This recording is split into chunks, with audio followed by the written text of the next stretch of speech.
Hi boys and girls, welcome to day 3 of being quarantined inside. I'm going to continue with Frindle, chapter 5, the report. So I hope that you are enjoying your time off. By lunchtime the next day, Nick had a bad feeling in the pit of his stomach. 7th period was coming. He was going to have to stand up in front of Mrs. Granger's class. The eyes of everyone in the world would be glued to his face, and Mrs. Granger's eyes would be cranked up to maximum punch power. He looked over his notes again and again.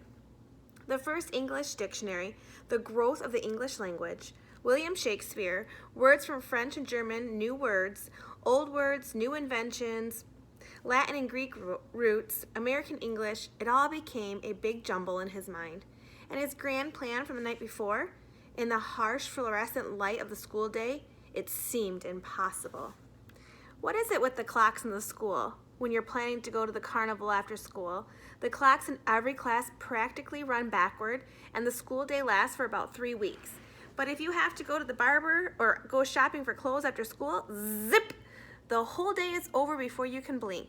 And today, after lunch, periods 5 and 6 went by in 2 ticks.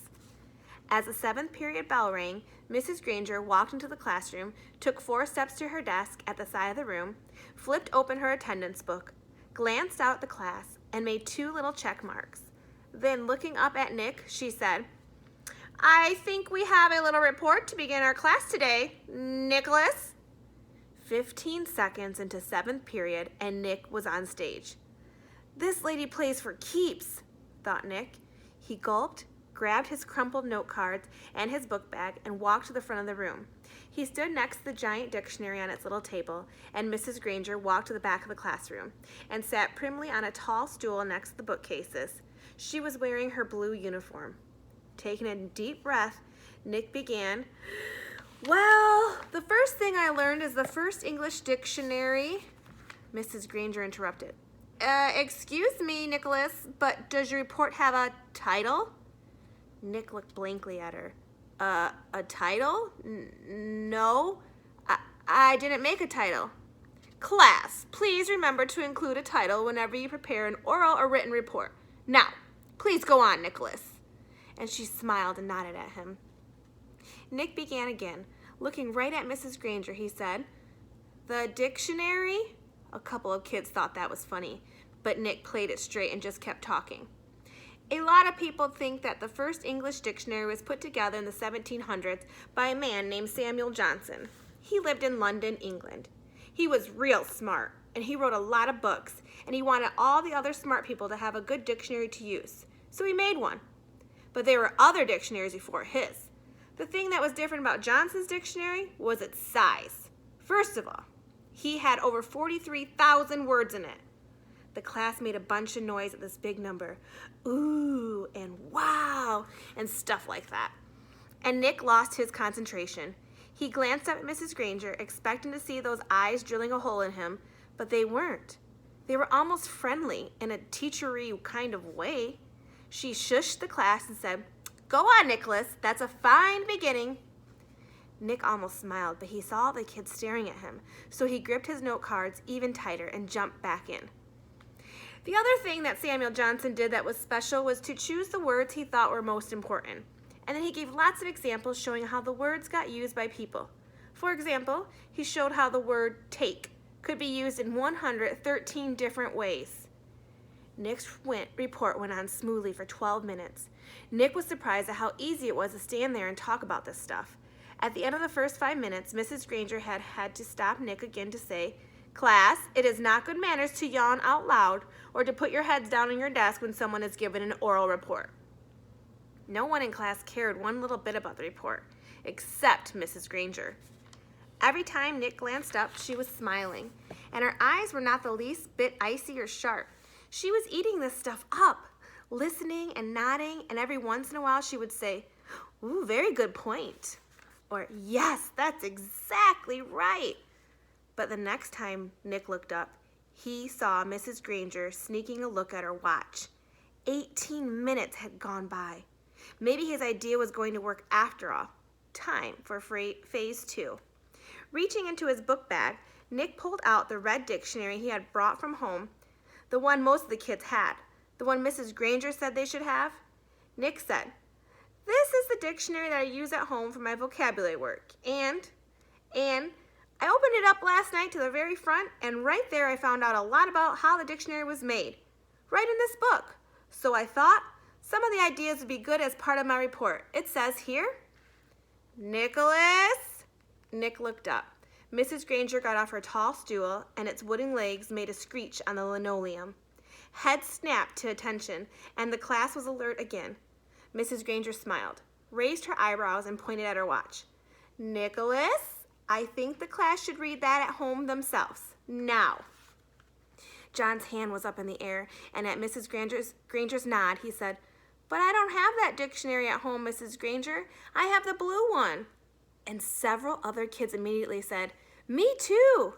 Mrs. Granger tried not to show that she was annoyed. "Very well, Nick, but it shouldn't take too long. We have other things to do today." Nick kept his eyes open wide and nodded, adjusting his glasses on his nose, and began to read. "Without question, this modern American dictionary is one of the most surprisingly complex and profound documents ever to be created, for it embodies unparalleled detail, reflecting not only superb scholarship, but also the dreams and speech and imaginative talents of billions of people over thousands of years, for every person who has ever spoken or written in English has had a hand in its making." It was a long article, and the kids were bored to death, but no one looked bored at all. Every kid in the room knew now that the period was more than half over, and that Nick's report wasn't just a report. It was one of the greatest time wasters he had ever invented. Mrs. Granger knew it too.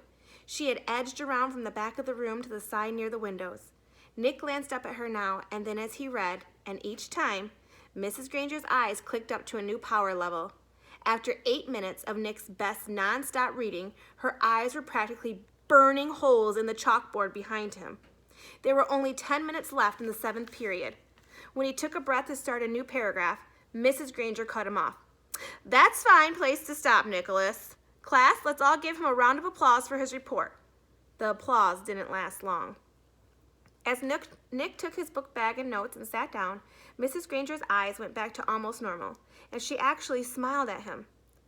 "Although your report was a little long," she paused to let that sink in, "it was quite a good one. And isn't it fascinating that English has more different words than any other language used anywhere in the world?" She pointed at her large dictionary. "That one book contains the definitions of more than 450,000 words. Now, wasn't I right, Nicholas? All this will mean so much more since you learned about it on your own." Mrs. Granger was beaming at him. Nick sank lower in his chair. This was worse than writing the report. Worse than standing up to give it. He was being treated like the teacher's pet, and he had the feeling she was doing it on purpose. His reputation was in great danger, so he launched another question. He raised his hand, and he didn't even wait for Mrs. Granger to call on him. "Yeah, but I still don't really get the idea of why words all mean different things.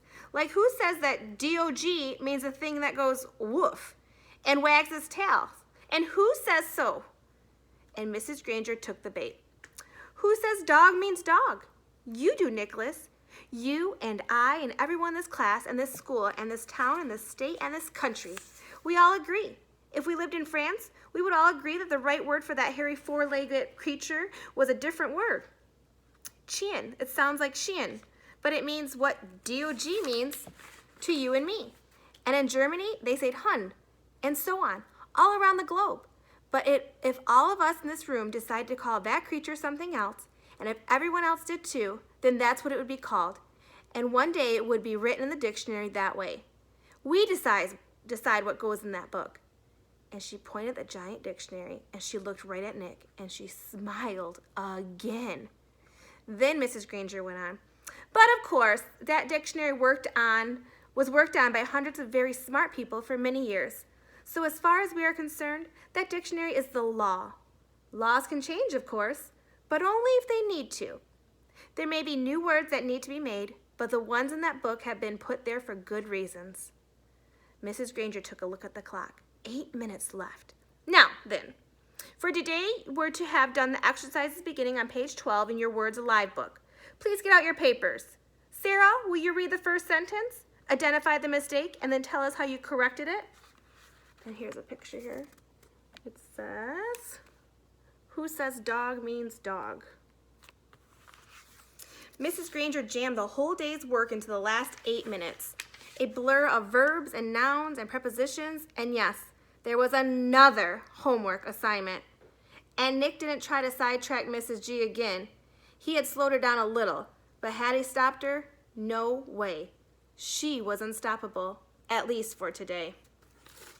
That is the end of chapter 5. Tomorrow's